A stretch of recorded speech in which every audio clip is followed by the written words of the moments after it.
Hi எல்லோருக்கும் வணக்கம். Bigg Boss season 8 Tamil. So அந்த வீடியோவில் நம்ம ஓட்டிங் அனாலிசிஸ் பற்றி பார்க்க போகிறோம். ஸோ ஓட்டிங்கில் வந்து யாரெல்லாம் வந்து முன்னேற்றம் அடைஞ்சிருக்கா, யாரெல்லாம் பின்னடைவை வந்து சந்திச்சிருக்கா அப்படிங்கிறதை பற்றி இந்த வீடியோவில் முழுவதுமாக நம்ம டிஸ்கஸ் பண்ண போகிறோம். ஸோ வீடியோக்குள்ளே போகிறதுக்கு முன்னாடி சேனலுக்கு புதுசாக இருந்தீங்கன்னா கண்டிப்பாக சப்ஸ்கிரைப் பண்ணிக்கோங்க. வீடியோ மறக்காமல் ஒரு லைக் பண்ணிக்கோங்க. இப்போ நம்ம வீடியோக்குள்ளே போகலாம். ஸோ இன்றைக்கி முத்துக்குமரனுடைய ஃபுல் அண்ட் ஃபுல் டேவாக தான் போயிடுச்சு. ஸோ எதுக்காக பண்ணார், கடைசி ஒரு வார்த்தை ஒத்துக்கிறதுக்கு என்ன பிரச்சனை அப்படிங்கிறது தெரியல.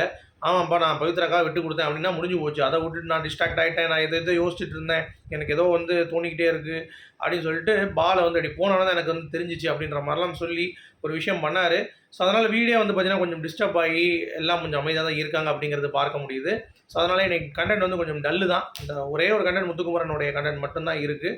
ஸோ அதை நம்ம எபிசோட் ரிவ்யூவில் முழுவதுமாக டிசைட் பண்ணுவோம், கண்டிப்பாக டீகோட் பண்ணுவோம். அது மட்டும் இல்லாமல் முத்துக்குமரன் அவர்கள் மீண்டும் அந்த உயரத்துக்கு சென்றிருக்கிறார் அப்படிங்கிறது, இந்த இம்பேக்ட் வந்துச்சுல அவருக்கு, அந்த இம்பேக்ட் வந்து பாசிட்டிவாக போதா நெகட்டிவாக போகிறோம் பார்த்தா கண்டிப்பாக பாசிட்டிவாக தான் போயிருக்கு. ஏன்னா ஓட்டு வந்து பயங்கரமாக சடனாக ரைஸ் ஆயிருக்கு அப்படிங்கிறது தான். ஏன்னா என்னையோட க்ளோசிங் முடியுங்கிறது எல்லாத்துக்குமே தெரியும். ஸோ ஓட்டிங்காக முத்துக்குமரன் இப்படி பண்ணுறாரா, சௌந்தர்யா மாதிரி ஆகிட்டாரா கடைசி அப்படின்ற மாதிரி தான் நமக்கும் தோணுது. ஏன்னா சௌந்தர்யா தான் சும்மா வந்து வேலைக்கிழமை ஒரு ஃபைட்டை போட்டு வெள்ளிக்கிழமை உட்காந்து அழுதுட்டு இருப்பாங்க ஓட்டுக்காக, அதே இவர் செஞ்சுட்டு இருக்காரு அப்படின்ற ஒரு எண்ணமும் வந்து எனக்கு வருது. ஆனால் அப்படிலாம் முத்துக்குமரன் கிடையாது அப்படின்றதுனால நம்ம போயிடுவோம். சரியா? அதே மாதிரி எவிக்ஷன் யார், ஒரு சில விஷயங்கள் வந்துட்டுருக்கு. பவித்ரான்றாங்க, ரயானுன்றாங்க, சரியா, ரஞ்சித்ன்றாங்க. ஸோ அந்த 3 பேர் தான் அடியாகிட்டு இருக்கு. என்னடா பவித்ரான்ற அப்படின்றீங்களா? ஆமாங்க, அது ரொம்ப திடீர்னு நல்லா இருக்கிற ஓட்டு பவித்ராவுக்கு. அன்ஷிதாலாம் முன்னால போயிட்டாங்க, பட் பவித்ரா இன்னும் கீழே வர்றது எனக்கு டவுட்டாக இருக்குது. ஸோ வெயிட் பண்ணி பார்ப்போம். சரியா? இந்த வாரம் 2 விஷயம் இருக்குமான்னு கேட்டால் வாய்ப்புகள் மிக மிக அதிகம். ஒரு 90% டபுள் எவிக்ஷன் இருப்பதுக்கான வாய்ப்பு இருக்குது. ஆனால் இப்போதைக்கு நமக்கு கிடைச்சது சிங்கிள் எவிக்ஷன் தான் கிடச்சிருக்கு. ஸோ அதனால் சிங்கிள் யார் அப்படிங்கிறத நம்ம சொல்லுவோம். நீங்கள் ஈஸியாக சொல்லிடலாம் ரஞ்சித்துன்ட்டு, ஆனால் அதில் ஒரு ட்விஸ்ட் இருக்குது, நான் என்னென்னு சொல்கிறேன். ஓகேங்களா? ஸோ முதல் இடத்தில் முத்துக்குமரன் 1,93,000 வாக்குகள், கிட்டத்தட்ட 2 லட்சம் நெருங்கிட்டார். நேற்றோட 23.43 விழுக்காடு இருந்தது. பட் இன்றைக்கி வந்து 23.55 விழுக்காடு. ஸோ ஓட்டு வந்து இன்க்ரீஸ் ஆயிருக்கு. ராணுவ அட் த சேம் டைம் 14.52 இருந்தது விழுக்காடு, 13.97 ஆயிருக்கு ராணுவ பொறுத்த வரைக்கும். ஸோ இது வந்து ரொம்ப பேடான ஒரு இதுதான். ராணுவுக்கு வந்து ஓட்டு குறைஞ்சிருக்கு, ஏன்னா எதுவும் பங்களிப்பு இல்லை.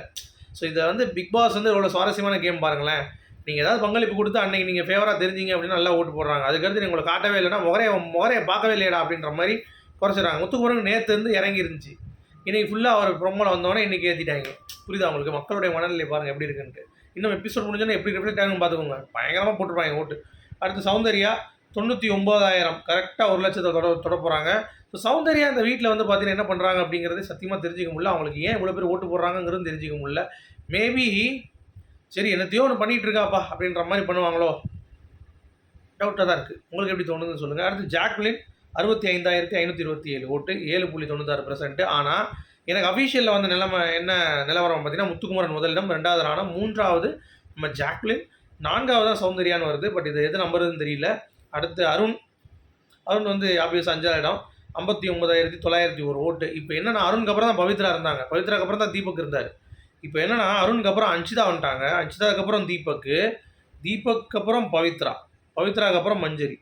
ஸோ பவித்ராவுக்கும் மஞ்சரியுக்கே வந்து பார்த்தீங்கன்னா டிஃப்ரென்ஸ் வந்து ஒரு 1000க்குள்ளேயே வந்துருச்சு ஓட்டு. ஸோ மஞ்சரியை கண்டிப்பாக தூக்க மாட்டாங்க, ஒரு ஸ்ட்ராங்கான பிளேயரு. ஸோ அவங்க வந்து ரொம்ப கஷ்டப்பட்டு வர்றதுனால கண்டிப்பாக வாய்ப்பு இல்லை. ஸோ இதில் வந்து பவித்ராவை தான் திடீர்னு இறக்குறாங்க அவங்க.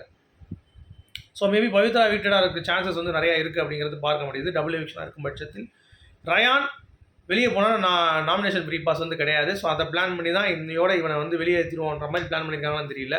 ஸோ ரஞ்சித் சார் வந்து பார்த்தீங்கன்னா கண்டிப்பாக இவ்வளோ தூரம் கொண்டு வந்தவங்க ஒரு வாரம் ஃப்ரீ ஸ்டாஸ் முடிச்சு அனுப்புறதுக்கு எவ்வளோ நேரம் ஆகும் அவங்களுக்கு?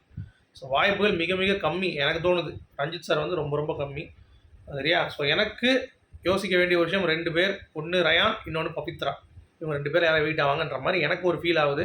ஸோ நாளைக்கு 10 மணிக்கு காலையில் வந்து பார்த்திங்கன்னா உங்களுக்கு அந்த கார்டு வந்துடும். ஸோ அதை வச்சு யார் என்ன டீகோட் பண்ணுவோம், அதுக்கு முன்னாடி என்னென்ன டீட்டெயில்ஸ் எல்லாமே உங்களுக்கு வந்து நான் போஸ்ட் பண்ணுறேன். ஓகேங்களா? ஸோ நன்றி காய்ஸ், மீண்டும் சந்திப்போம்.